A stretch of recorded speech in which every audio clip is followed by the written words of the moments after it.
नमस्कार, मैं हूं रविंद्र जैन और आप देखना शुरू कर चुके हैं सबकी खबर। ऐसा लगता है कि कांग्रेस अध्यक्ष कमलनाथ एक एक करके भारतीय जनता पार्टी के तमाम सारे मुद्दों को छीनने की कोशिश कर रहे हैं। उन्होंने सबसे पहले हनुमान जी को छीनने की कोशिश की।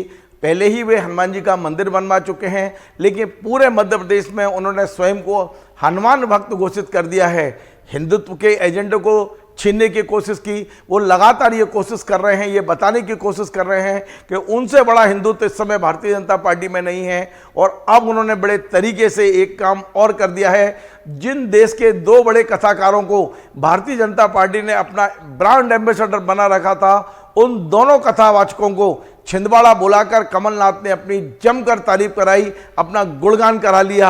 आप देखिए, मैं सबसे पहले आपको दिखाता हूं देश के जाने माने कथावाचक पंडित धीरेन्द्र कृष्ण शास्त्री, जिन्हें हम बागेश्वर महाराज के नाम से जानते हैं। कमलनाथ जी ने पहले उन्हें बुलाया और उन्होंने जिस तरह छिंदवाड़ा की और कमलनाथ की तारीफ की, वो पूरा चर्चा का विषय बन गया है। सुनिए बागेश्वर महाराज ने किस तरह छिंदवाड़ा में वहाँ स्किल डेवलपमेंट की, छिंदवाड़ा के विकास की, कमलनाथ की किस तरह तारीफ की। सुनिए, बागेश्वर महाराज गदगद नजर आ रहे हैं छिंदवाड़ा में जाकर। ऐसा लग रहा है कि वो कमलनाथ की प्रशंसा में, गुणगान में उन्होंने सभी शब्द कम पड़ रहे थे उनके पास। और ये एक बार नहीं किया, कई बार किया। हमारे पास एक ही क्लिपिंग है, लेकिन जब तक कथा चली वो लगातार कमलनाथ और उनके पुत्र को साधुवाद देते रहे और कहते रहे कि निश्चित तौर पर छिंदवाड़ा का विकास जिस तरह से किया गया है वो पूरे देश भर में उदाहरण बन गया है। और इसके बाद अभी 2 दिन पहले वहां पर देश के दूसरे सबसे बड़े कथावाचक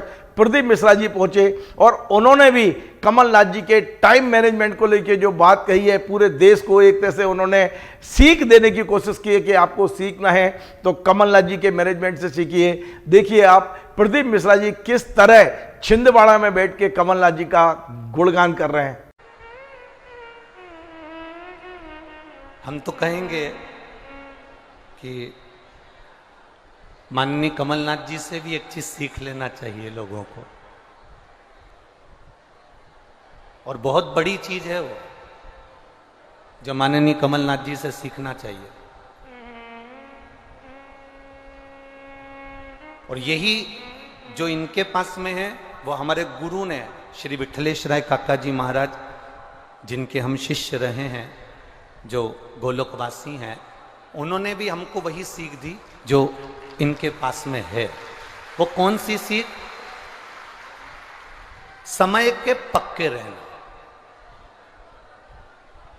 समय के पंचुअल। मतलब जो समय निश्चित कर दिया कि मुझे इतनी बजे पहुंचना है, मुझे इतनी बजे जाना है, मुझे इतनी बजे ये कार्य करना है, मुझे इतनी बजे उठना है, मुझे इतनी बजे ये काम पर जाना है, मुझे इतनी बजे ये कार्य करना है, तो व्यक्ति अपने आप आगे बढ़ता चले जाता। आप आराम से उठ रहे हो, सवेरे 9 बजे 10 बजे जाग रहे हो, फिर मुंडा धो रहे हो, कुल्ला कर रहे हो, मंजन कर रहे हो, फिर नाश्ता कर रहे हो, फिर 2 बज गई, फिर कहाँ तुम काम धंधा कर पाओगे।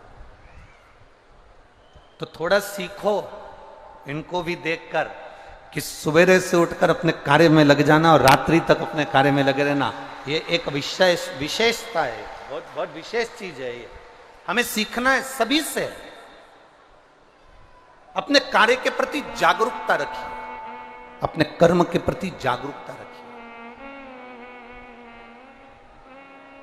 और मेरे देवाधिदेव महादेव, तो देखा आपने, चुनाव बिल्कुल सिर पर हैं और चुनाव से पहले कमलनाथ जी ने तरीके से एक एक करके भारतीय जनता पार्टी से उसके सारे चुनावी हथियार छीन लिए हैं। उन्होंने हिंदुत्व का मुद्दा छीन लिया है, उन्होंने हनुमान जी को छीन लिया है और अब तो उन्होंने जो भारतीय जनता पार्टी के प्रशंसक और एक तरह से ब्रांड एम्बेसडर की तरह लगातार कथाएं कर रहे थे, देश के जाने माने दोनों कथाकार, उनसे भी अपना गुणगान करा लिया है। आप समझ सकते हैं कमलनाथ ने राजनीति में भारतीय जनता पार्टी और संघ को ये पहला और बड़ा झटका जरूर दे दिया है। हमारा ये कार्यक्रम आपको पसंद आए, आप इसे शेयर करें, लाइक करें, कमेंट करें और आपसे बार बार निवेदन है हमारे इस चैनल को सब्सक्राइब अवश्य करें। धन्यवाद।